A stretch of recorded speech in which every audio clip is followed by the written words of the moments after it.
Trick for Hook.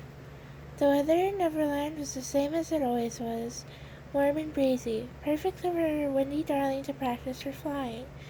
She was hovering unsteadily several feet above the ground when she remembered what day it was. "Oh!" Wendy cried. She lost her concentration and fell to the ground with an oof. "Why, it's All Hallows Eve," she said, standing up and dusting herself off. "What's that?" Peter asked. "It's a holiday with all kinds of spooky things," Wendy explained, "and some not-so-spooky things, too, like bobbing for apples. And turnips," John added. Tell him about the turnips, Wendy." "Oh, yes," Wendy said. "You hollow out a turnip and give it a face and put a candle inside," Michael finished. "That sounds boring," Peter declared rudely. Wendy thought it over. "Well, I don't think it's boring," she said. "You know they say All Hallows Eve is the night that all the ghosts come out." Peter's eyes widened. Now that was interesting to him. "I love ghosts," he cried. "Are they scary ghosts?"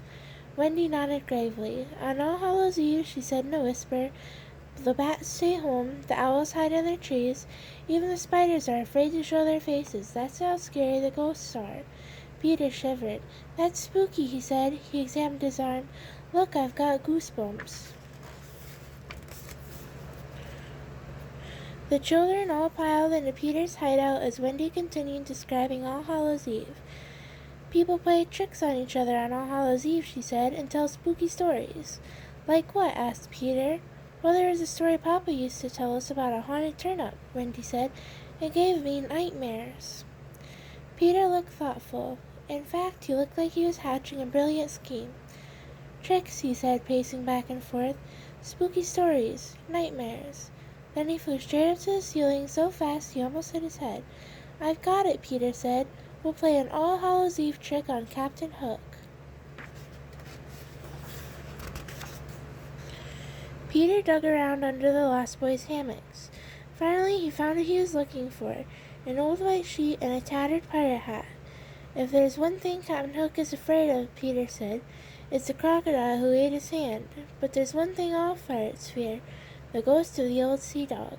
"Who's that?" Wendy asked nervously. "He's a scary story pirates tell each other," Peter said. "A legend. He's supposed to have been the wickedest and cruelest of them all." Peter tossed the sheet over his head and tossed the pirate cap over that.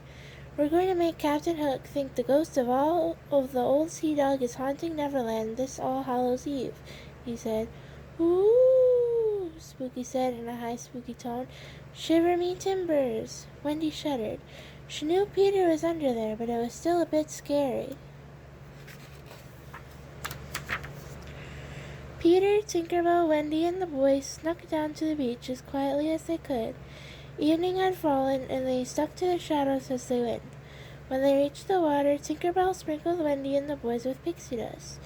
The group rode into the air, gliding silently above the waves. Soon they had reached the Jolly Roger. "Shh," Peter whispered as they flew quietly around the wheel, where Hook stood looking out over the deck of the ship. The night air was still, and the sound of the ocean lapping at the sides of the ship was faint. Wendy, Peter, and the boys hovered silently in the shadow of the ship, breathing as quietly as they could manage. Aboard the Jolly Roger, Hook shifted from one foot to the other. The shuffle of the boot head on the deck was eerily loud. "All Hallows Eve," Hook muttered to himself. "I hate All Hallows Eve." "What's that, Captain?" came a jaunty and unexpected response from the shadows. Hook jumped a mile in the air.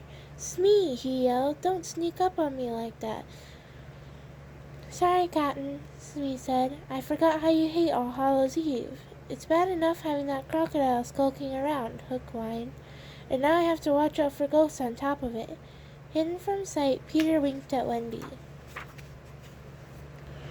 "Ooh," Peter moaned softly, still hidden at the side of the ship. "What's that?" Captain Hook called sharply. "Ooh," Peter added a little louder. "Who's there?" cried Smee. "It is I," Peter said. He rose to the deck, his sheet fluttering in the ocean wind. "The old sea dog!" He flew straight at Hook, moaning and screeching. Oh, Kins! Hook screamed and flung himself to the deck. Laughing, the children fled as fast as they could. The look on Hook's face had been priceless. "Where's Peter?" Wendy asked when she and her brothers landed on the beach. The boys looked around for Peter, but he was nowhere to be found. "Let's get home," Wendy suggested. "Maybe he'll meet us there." But as they approached Peter's hideout, the hair on the back of Wendy's neck began to stand up. They could see an eerie glow through the trees, a ghost-like... Boo! Wendy gasped as a ghastly face appeared in front of them. A grinning head with no body, it bobbed and staggered through the air. It was a floating turnip. "I tricked you!" cried someone with a familiar voice. Peter stepped out of the shadow so hard he was clutching his sides. Next to him, the turnip attached to a string. Wendy sighed. "Peter, you really frightened me," she scolded him. "But it was a good trick," she added. "That was the idea," he said. "After all, it's All Hallows Eve. Why settle for one scare when you can get two?" The end. I love you.